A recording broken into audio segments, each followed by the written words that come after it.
ಮೊನ್ನೆಯಿಂದನೂ ನೋಡ್ತಾ ಇದ್ವಿ, ಪದೇ ಪದೇ ಕದನ ವಿರಾಮವನ್ನ ಉಲ್ಲಂಘಿಸ್ತಾನೆ ಇತ್ತು ಪಾಕಿಸ್ತಾನದ ಸೇನೆ.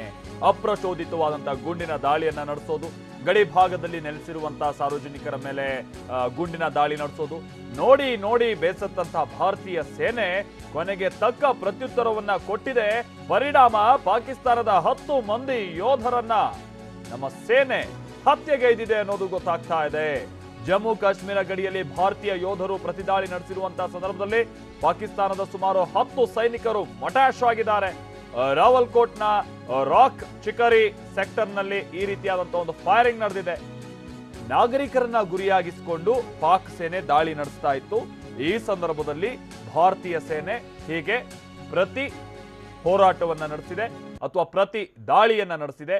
10 ಮಂದಿ ಪಾಕಿಸ್ತಾನದ ಯೋಧರನ್ನ ಹತ್ಯೆಗೈದಿದೆ ಭಾರತೀಯ ಸೇನೆ ಅನ್ನೋದು ಗೊತ್ತಾಗ್ತಾ ಇದೆ.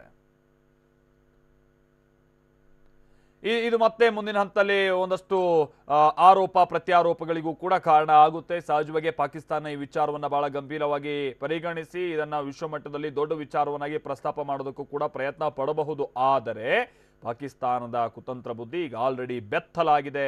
ಬಹುಶಃ ಅವರು ಏನೇ ವಿಚಾರಗಳನ್ನ ಪ್ರಸ್ತಾಪ ಮಾಡಿದ್ರು ಕೂಡ ವಿಶ್ವದ ಬೇರೆ ಬೇರೆ ದೇಶಗಳು ಅದನ್ನು ನಂಬುವಂತ ಸ್ಥಿತಿಯಲ್ಲಿಲ್ಲ. ಈ ಕಾರಣಕ್ಕಾಗಿಯೇ ಪಾಕಿಸ್ತಾನ ಈ ವಿಚಾರವನ್ನ ಹೇಗೆ ಪ್ರಸ್ತಾಪ ಮಾಡುತ್ತೆ, ಇದಕ್ಕೆ ಸಿಗಬಹುದಾದಂಥ ಪ್ರತಿಕ್ರಿಯೆಗಳು ಏನು ಅನ್ನೋದನ್ನೆಲ್ಲ ನಾವು ಗಮನ ಇಟ್ಟು ನೋಡಬೇಕಿದೆ. ಜೊತೆಗೆ ನಮ್ಮ ತಂಟೆಗೆ ಬಂದರೆ ಸುಮ್ಮನಿರಲ್ಲ ಅನ್ನುವಂಥದ್ದನ್ನು ಭಾರತೀಯ ಸೇನೆ ಮತ್ತೊಮ್ಮೆ ಇಲ್ಲಿ ಸಾಬೀತುಪಡಿಸಿದೆ.